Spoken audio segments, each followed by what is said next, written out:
Hi, MT. Hi, Mandy. How are you there? How you doing? Fine, thank you. Congratulations on your vows today. Thank you. Yeah, Yeah, it was super exciting. yeah. How was it? Oh, it was great. It was really good. Well, for everybody out there on Facebook, I'm Mandy, and I'm in community here in Philadelphia.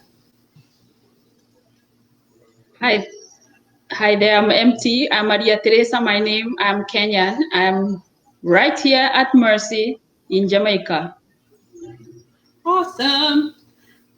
I renewed vows this morning, which was wonderful. I've been temporary professed sister for 5 years now, and I'm renewing a little bit longer. And we had a beautiful prayer service, but my house surprised me at morning prayer. They did a special morning prayer for me, and we used the Mercy Prayer Book and prayed from the Feast of Mercy, and they blessed me, and we had a whole reflection on Catherine, and it was beautiful. So they've really made my day special, which is nice.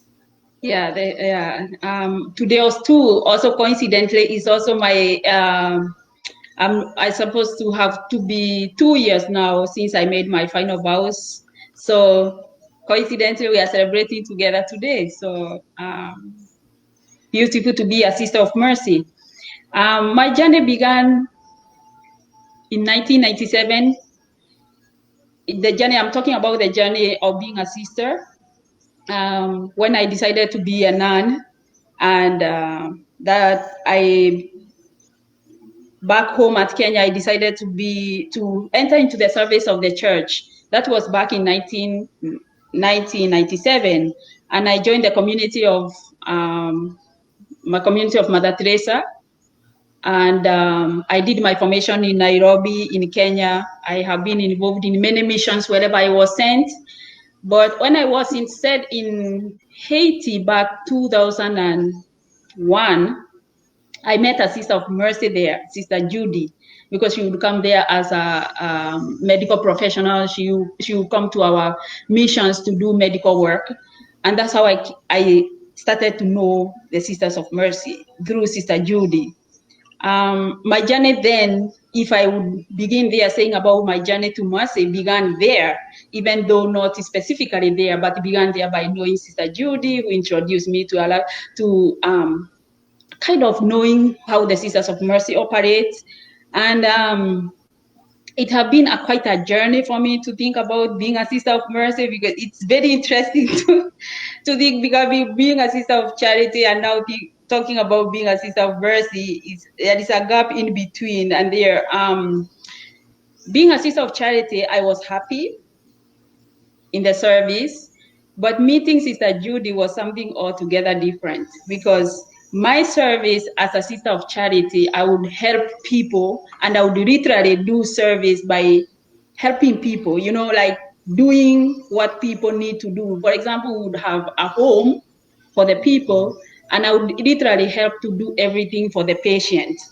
Meeting Sister Judy taught me how to empower the patient and to help them to do something for themselves.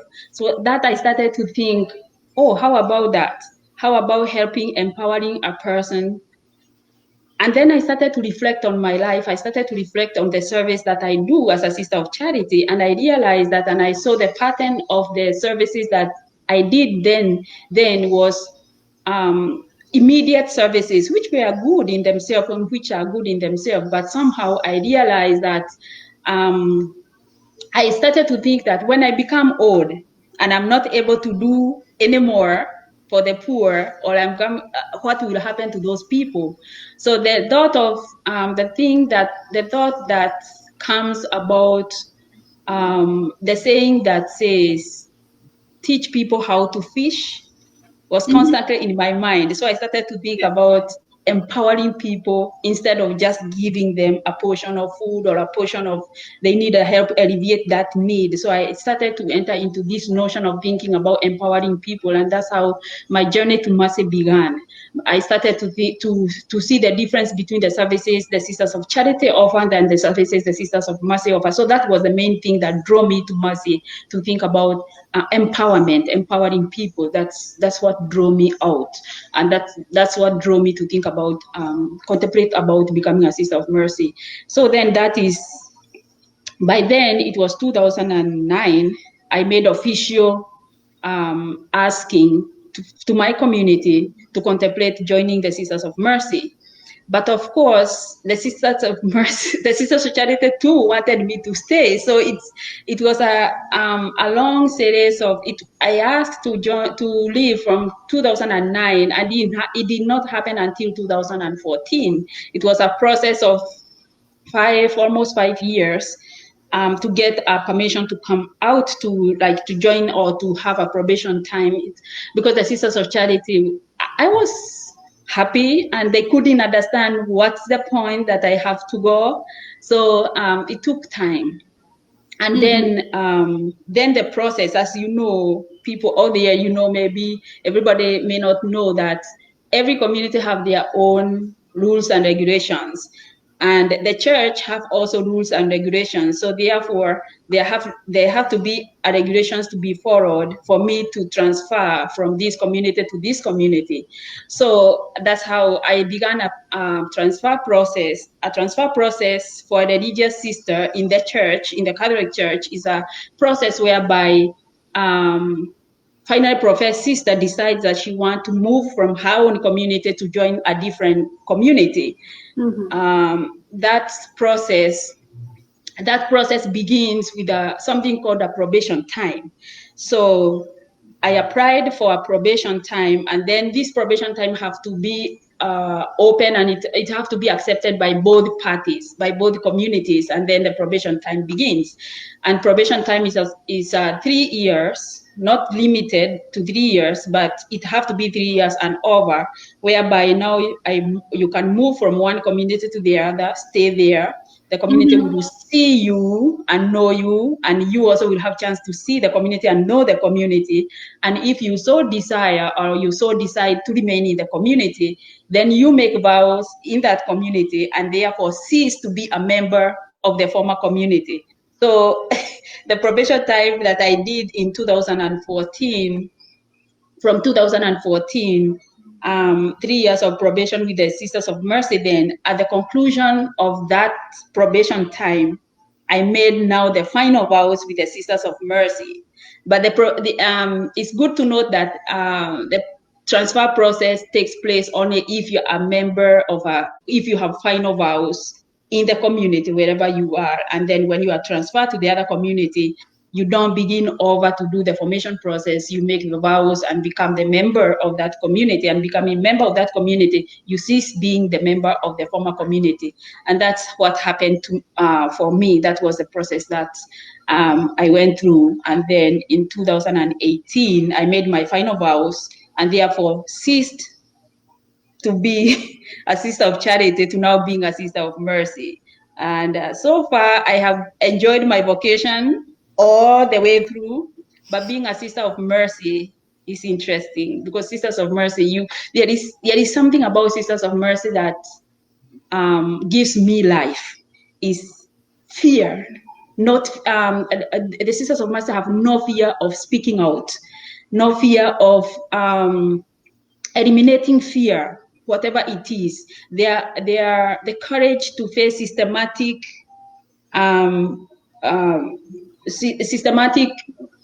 whatever blockages that are set, or either systematic in terms of countries or in terms of community. They are not afraid to face them. They are not afraid to speak out. And that's something that I really love about the Sisters of Mercy. When you see, like, for example, now in the current situation, you see the Sisters of Mercy will go out with people who are protesting to support.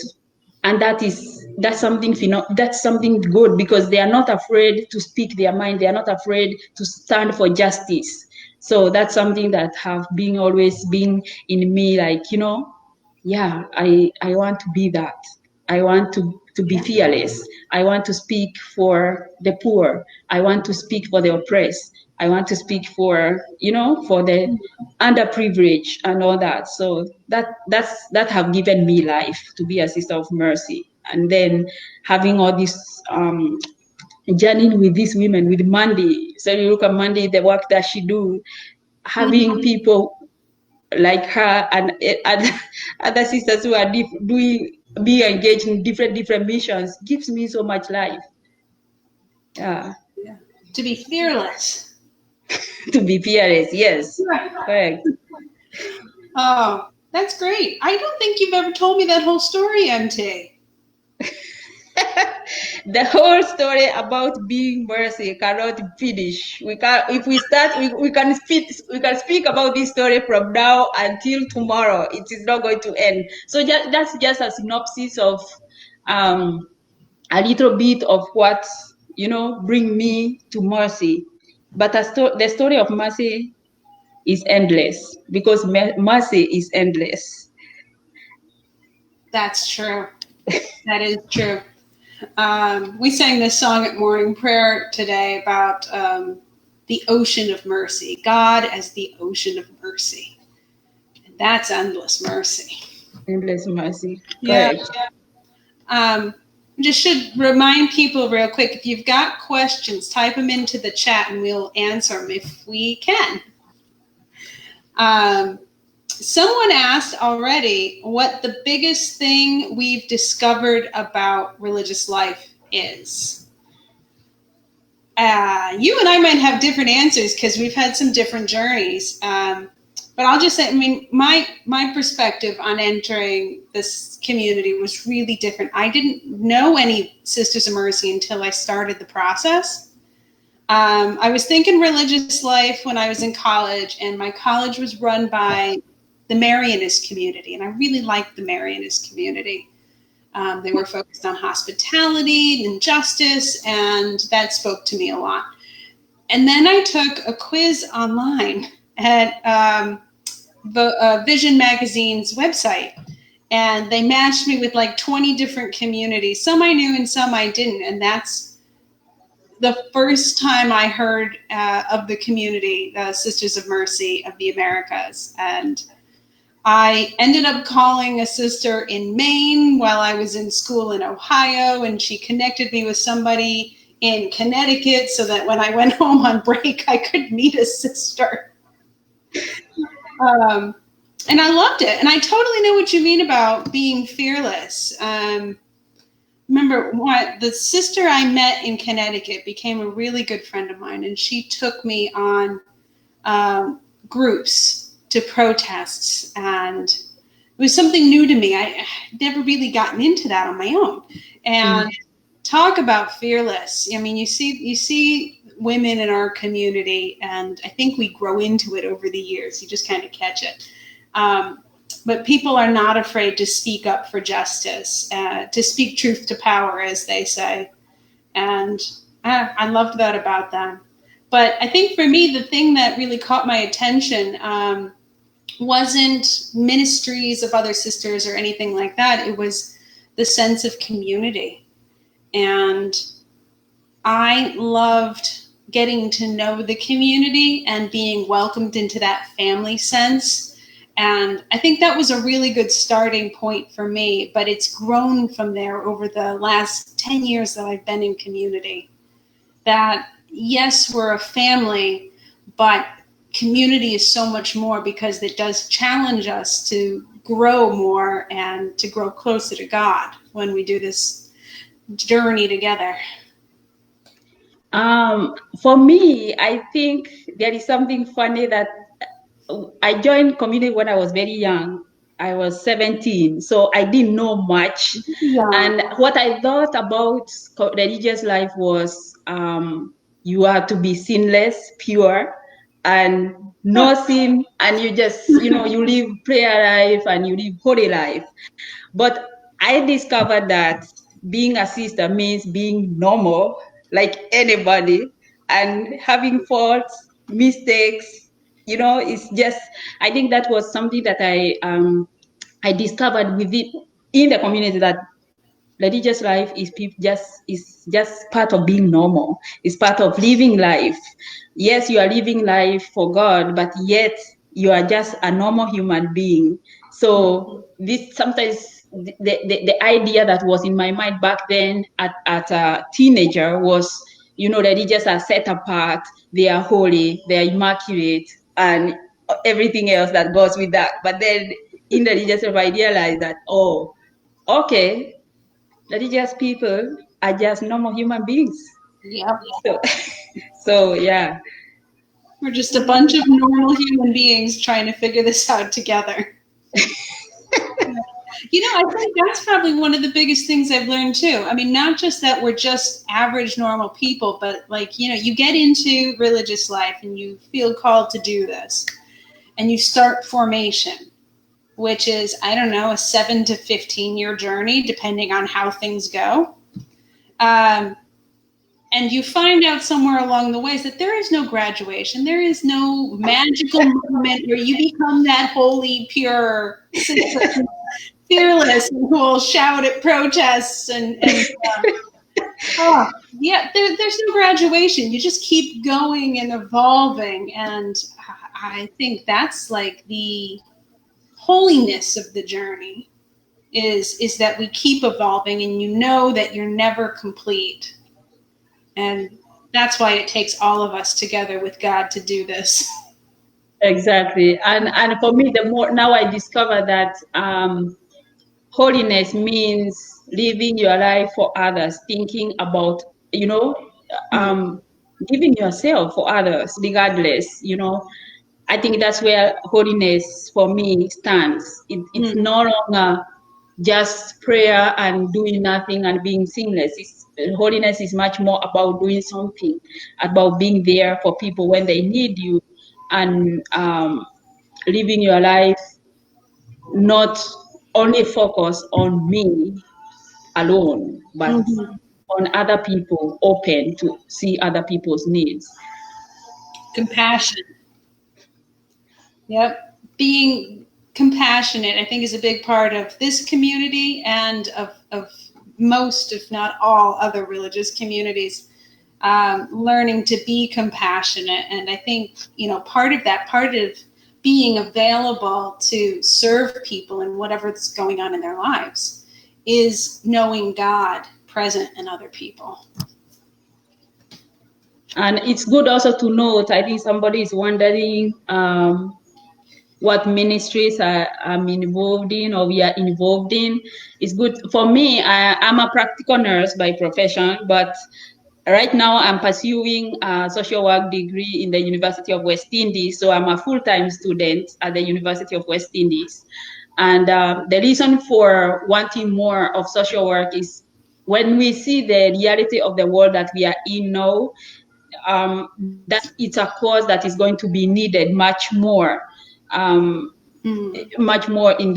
terms of social life, reaching out. And for me, my deepest desire is to reach out to the poor and not being necessarily confined in a hospital, like a practical, not necessarily be confined in a hospital or in a nursing home or in any nursing, just being confined to the building and serving the people, but outgoing. I love working in the communities. I love meeting people where they are. And that's why for me, social work, so that will help me to be more out, to be more out, to be engaged in people's life. Yeah, by temperament, I am people person. I like to be out there. I like to be out there with the people. I love to know about people. And that's why social work. I can see that about you. That's going to be a good fit. Yeah. I am a chef by training, and up until recently, I have been serving as a chef, primarily in soup kitchens.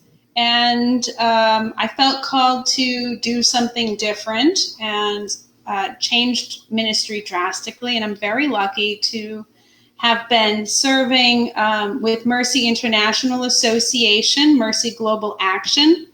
And what we do is we work in New York when there isn't a pandemic going on, and we do advocacy at the United Nations, and we focus on two very specific sets of topics. We focus on displacement of persons, which is homeless, migrants, refugees, victims of abuse. It can be very broad. So we've really narrowed our focus down to displacement of persons and degradation of the earth. And degradation of the earth, again, could be broken down into mining, water rights, climate justice. So we have a couple of key issues we focus on that are stick with our mercy tradition of caring for the poor, sick, and ignorant, and especially women and children.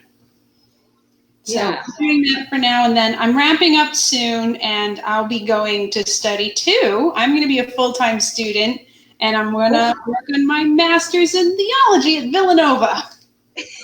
Yeah, okay. Welcome to the studying world. I know. I'm a little nervous, MT. Welcome to the studying world. Now we are in new reality. Remember that studying may not mean necessarily in a classroom. So we are in a new norm where we study where we are. It might be here.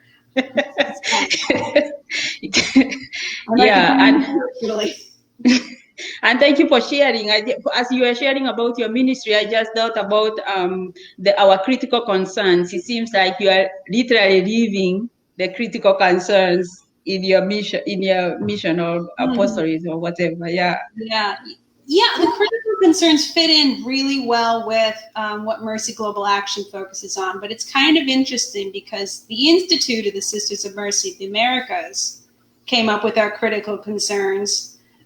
Women, water, immigration, racism, and nonviolence. And that relates very closely to what I'm doing in my current ministry. But the interesting thing is Mercy International Association is global. It's the association of all Sisters of Mercy all around the world. So we work with the justice concerns of Australia and Kenya and Ireland and South America and the Philippines. And, it becomes really broad. And I have learned so much about the Mercy world as a global entity and the different issues around the world. And, we can talk about racism in America. Mm-hmm. Just it's so different from other realities in other countries that our sisters work with and face.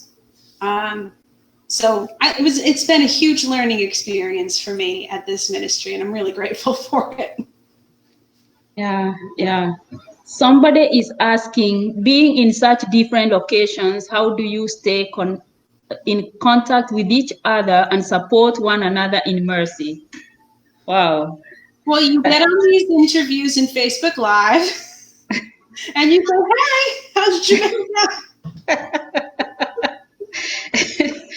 Yeah, I think even though we are in different locations, look at me, I'm Kenyan, I am in Jamaica. I mean, we keep, now with this COVID-19, it's like, we are meeting through media platform, Zoom meetings, and but before COVID-19, we regularly do meetings, gather together at least a year, twice a year. So that's basically, we do meet with each other through meetings, physical meeting, but also we keep regular meetings with each other, and of course, those Frederick chats and ways of meeting. We just can't let go of each other.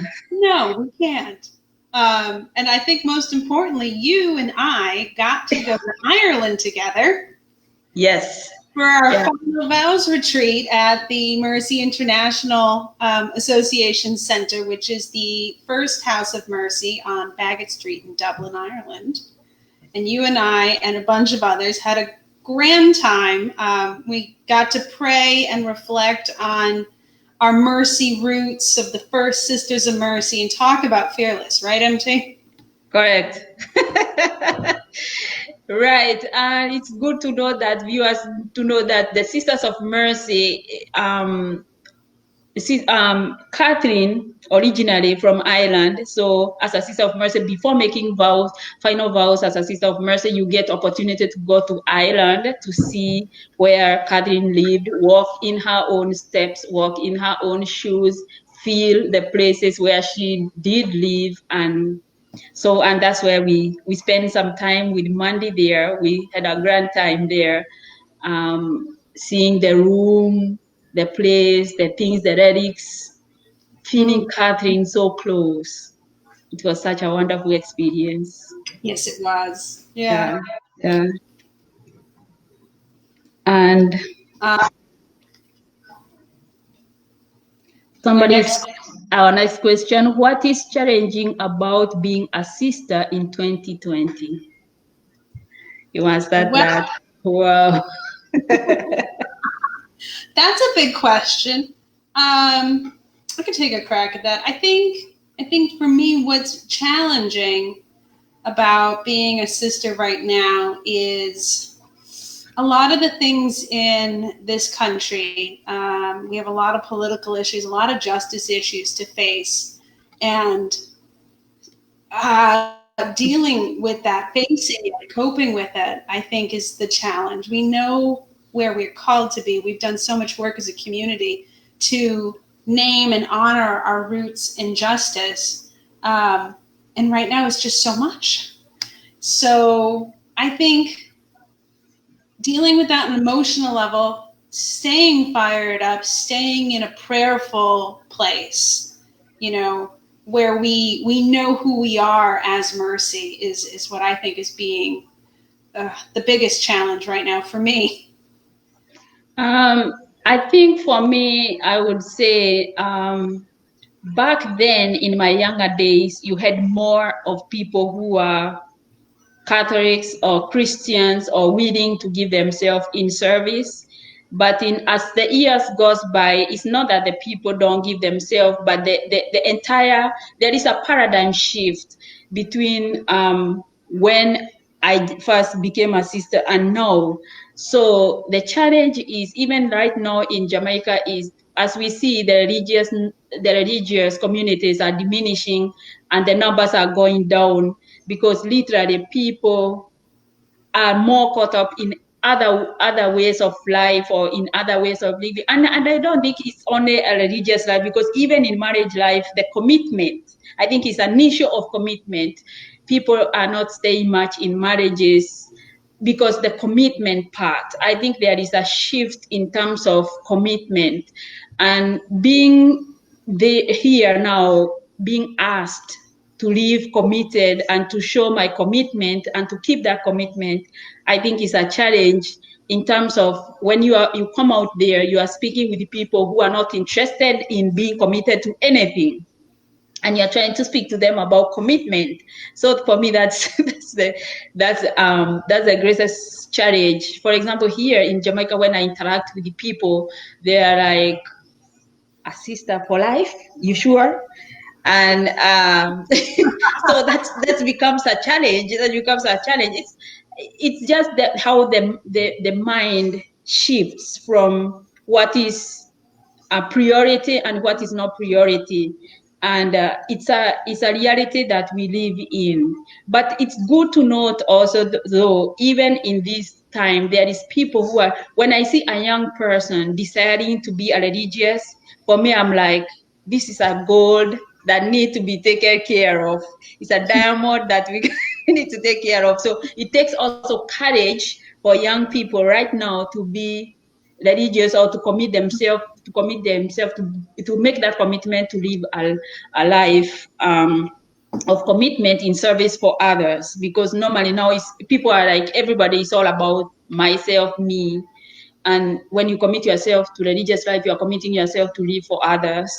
So I think, yeah, it's a challenge, but at the same time, it's also an invitation to clap for those who are younger people, who are younger folks right now, who are giving themselves to to the service of the church, to the service of the community, to the service of others.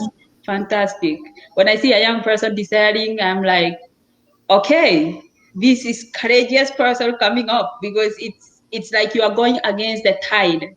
Mm-hmm. The tide is going one way and you are going against the current. So it takes courage. That is so true. I mean, I think about people, I never did this, but we have our Mercy Volunteer Corps or Mercy Associates, and that might not be for life, but even just to give up a year or two to go live in community, to do service, to get to know Mercy. I mean, I think that's really courageous where you just let go. You just let go and you enter into this mystery of it. And yeah, courage is definitely the right word. And I think it's always important to celebrate all of those little steps along the way. Yeah. Yeah. Our next question. I don't know if we have been going with the question. Mandy, I haven't heard about you becoming a Sister of Mercy. I have not forgotten. Oh, well, I told you the beginning of it, taking the quiz online and being matched by a quiz to the Sisters of Mercy. But I'll tell you, what I did? The sister who was walking with me in that kind of like formal questioning discernment phase, we call pre-candidacy. And she invited me to go on Mercy Challenge. And every year they take inquirers out for a week somewhere in the country. And you have dinner with different community every night. So you get to meet a ton of sisters. You get to visit their ministries. And you spend the week volunteering at a Mercy ministry or several Mercy ministries. So the year I went, we went out to California, and we have a ministry out there called Loaves and Fishes, which is this huge site of different services for people experiencing homelessness in the area. So we learned about kind of the particular issues in that area where camping is a misdemeanor, so they had to form a legal service as part of this ministry. People needed health care, so they got nurses and a nurse station in. The women needed a safe place to stay, so they built another place in this area for just the women to hang out. So it just kind of grew as they met each need as it came, and they met people where they were. And I loved volunteering there. I loved being with the other inquirers, and we had a really great time. But I think the thing that struck me most and kind of helped me most in my own discernment was when I was getting a tour of the Mother House. I think it was just at the beginning of the week. And I was with the sister who was working with me at the time, my friend Dale. And we were on a tour, and we're just going around the Mother House. There's this big old Mother House, so it's like the quarters connect to different quarters, and it's just kind of this rambling space. And I have no idea where we've gotten to. And we stopped because we found this little sister with her walker out in the corridor, and she looked distressed. So we stopped to talk to her, and she had gotten lost. She couldn't remember where her room was in the retirement wing. And Dale just she took me aside and said, "Listen, are you going to be okay?" And I said, "Yep, I'm fine. Do what you need to do." And she went and she stopped what she was doing, and she took the sister back to the retirement ring so that she could help her find her room. And that moment really stuck with me, and it's stuck with me all these years. I still think back to that as a really powerful moment of community and how we are together as sisters. It's like what you said, that selflessness and jumping in to do whatever needs to be done. I mean, that's a lot of Mercy service, is just going to roll up our sleeves and do what needs to be done. Exactly. Yeah. Fantastic. You see how somehow it's a Sister of Mercy somewhere that brought somebody. Relationships. Yeah. We should also say real quick, if you want to read more or hear more stories, you can check out the becomeasister.org website for more information and resources. What advice would you have to a young person thinking about religious life? check it out. Just go and see. Yeah, for this one, I'm going to just repeat what I just said. For me, a young person wanting to be a religious life at this point in life, I'm just telling you that you are going against the current. And what I can say, all I can give you is thumbs up and say, welcome to the service, and you are moving on the right track.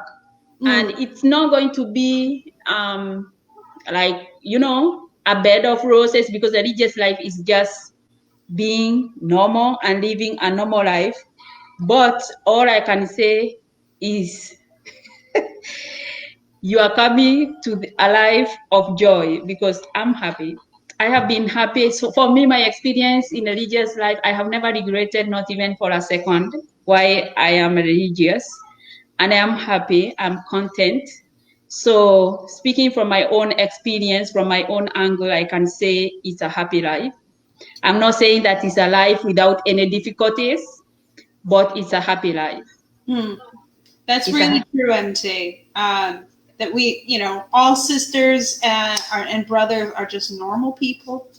And we're living in community, which can be challenging, but it can also be a great gift. But joy is a key thing to notice. If you feel joyful about discernment, you're on the right track. So just keep going. And I think I've got two things to offer. One is something that a high school teacher said to me. He was becoming a deacon at the time, and he was telling our class about it. And he said, he had ruled out religious life. He was married. He didn't, expect any of this. And he said, if you ever just rule it out, if you really think that this isn't for you, just keep the thought on the back of your mind. Let it sit there. You never know. I think my other piece of advice is to get connected with people who are experiencing this journey too.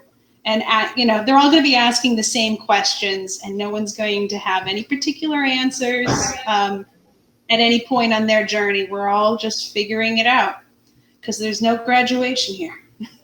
Exactly. And also for me, I would add up to saying that for me, my experience is that once God calls you, he never stops calling. If it is he, God does not stop calling. So when he calls you, like Mandy is saying, somebody told her, keep it at the back of her mind. And I see the wisdom in that is because you are discerning, you are looking, you are venturing into trying to figure out what God is speaking to you, or what you feel content in your heart about. But a call is a call. It's not your making, and it is a call is given through. It's a gift. It's a truly given. So therefore, God does not give and take away. He gives when he gives. So all you have to do is to respond. If he's calling you, say yes, because he's not going to stop calling. It may take longer time. It may take longer time. You can keep it at the back of your mind, and it may take longer time. But I can assure you, he does not stop calling. He keeps calling, and you put it at the back of my mind, it will come back again, because he doesn't stop calling. So just to keep in mind that once the call is given, it's a gift, and all we are doing as a religious is to respond to a call that is given. So it's not it's not like, okay, I have to be a sister, or I have to be a religious. It's a call, it's a gift. All we are doing is to respond. You respond either early or later.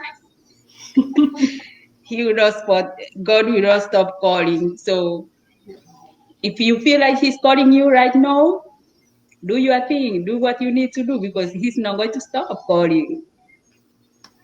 That's true. That's very true. I think there is one more question. As a lay person teaching in Mercy School, how can I promote vocations to young women? I don't know. It might depend on what age ranges. You know what I did?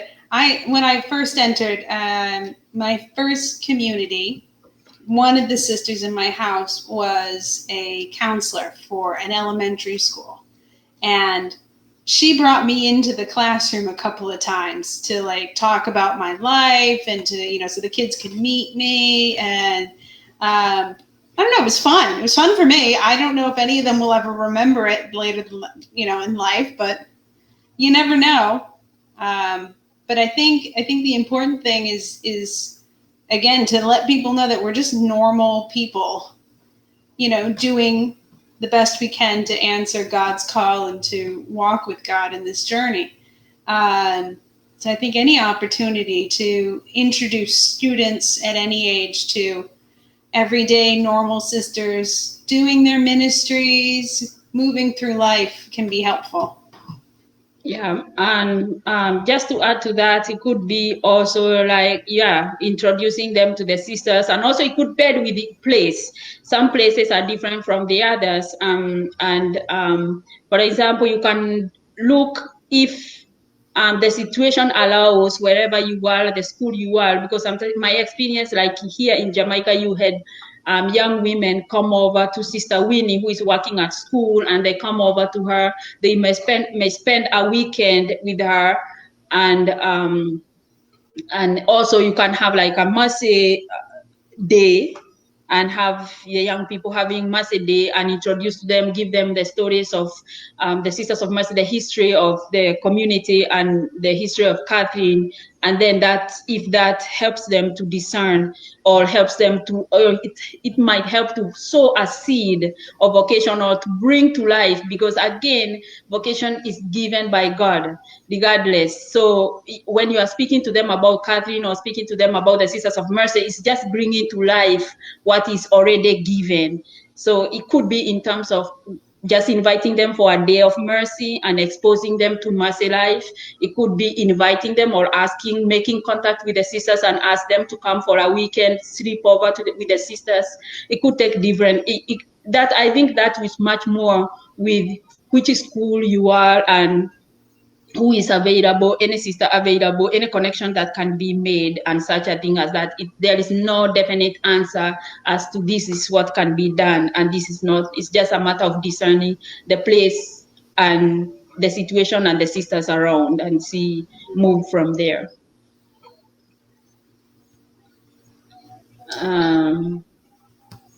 Yeah, I think that sounds good, MT.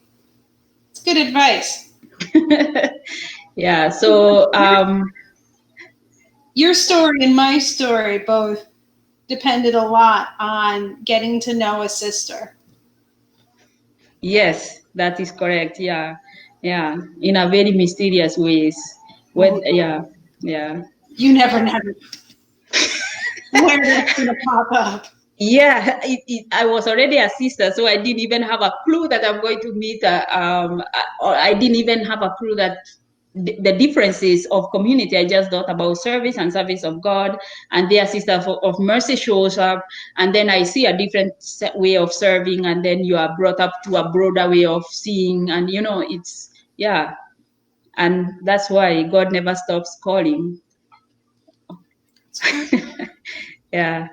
And remember also, people, you can keep your comments coming, you can keep your questions coming.